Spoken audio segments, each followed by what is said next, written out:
নমস্কার বন্ধুরা, আজ পাখির বয়স 4 দিন। সকালের জলে চলছিল ইমোলাইট, আমাদেরকে দেখিয়ে দিই।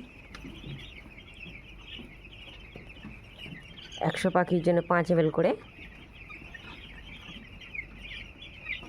রাত্রে প্লেন জল চলবে, জল শোধন ট্যাবলেট দিয়ে প্লেন জল।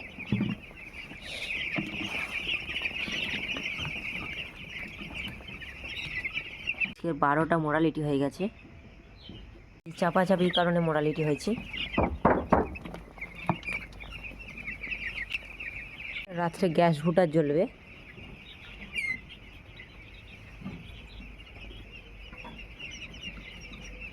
আপনাদের যদি কিছু জানার থাকে অবশ্যই আমাকে কমেন্ট করবেন, আর আমার ছোট্ট চ্যানেলটাকে লাইক শেয়ার সাবস্ক্রাইব করে অবশ্যই আমার পাশে থাকবেন।